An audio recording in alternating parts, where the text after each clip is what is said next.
Hello everyone, it's Shane Kanto, your Wasteland reviewer, and I'm here to review The Glorias, and this is a new Amazon Prime film, 2.5 hour biopic about Gloria Steinem, who was a women's rights activist and a big part for fighting for the ERA, the Equal Rights Amendment, which still hasn't passed.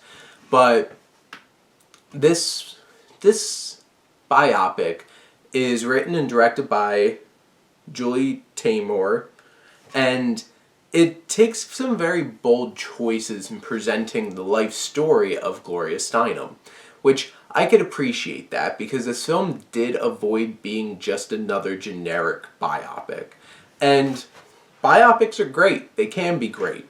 I know some of my favorites, it's like Walk the Line from James Mangold about Johnny Cash, or Ray, and there have been like Lincoln. And you can make different choices whether it's something about their whole entire life or a place in time. This film is the whole life of Gloria Steinem and has four different actresses portraying her at different times. You have Julianne Moore as the oldest version of Gloria Steinem.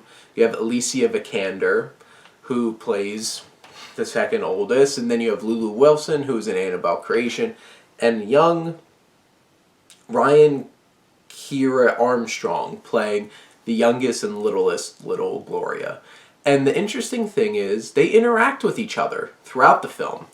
And there's some cool moments where Alicia Vikander is living a moment and Julianne Moore will visit her and help that Gloria reflect upon where she's going to go, why didn't she do a certain thing. And I thought that was an interesting and bold choice. It really shook up the film. Did all those times work? Not necessarily. And this is a long film. It's a 2.5 hour film. I don't think this film really needed to be 2.5 hours to really tell the story of Gloria Steinem. But there's a lot of moments starting her off very young and her interactions with her father, played by Timothy Hutton, who does a good job in his supporting role.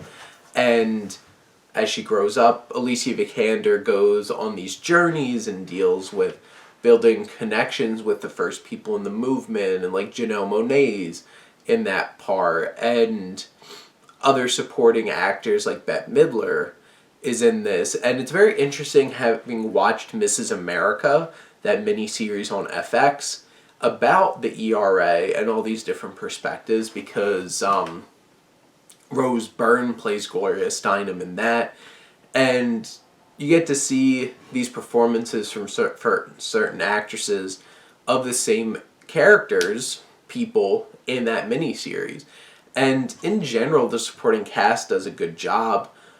And there's some bold choices in how some of the scenes are presented. There's one particular interview where Gloria Steinem is being interviewed by this man, and it kind of portrays what should have been or what she wishes that she could show this man and his reactions to things.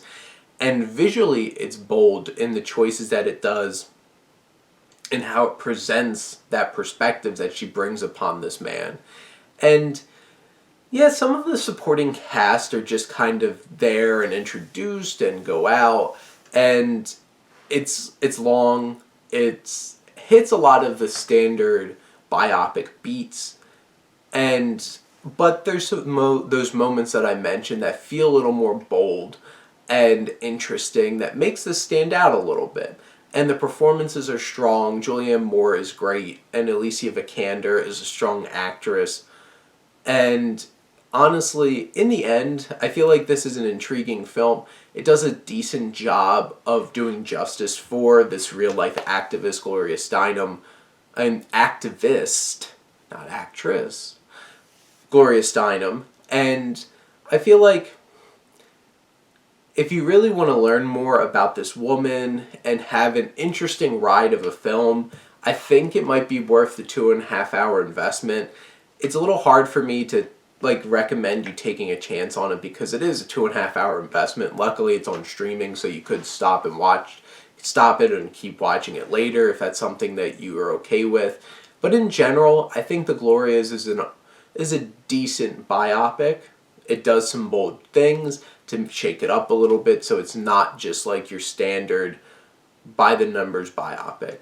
And the way that it's structured in non-linear storytelling, some of it works, some of it shakes up the pacing, but in the end, I liked it a decent amount.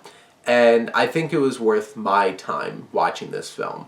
But those are my thoughts. Let me know what you think, and let's talk some movies. But thank you as always for tuning in and supporting your Wasteland reviewer.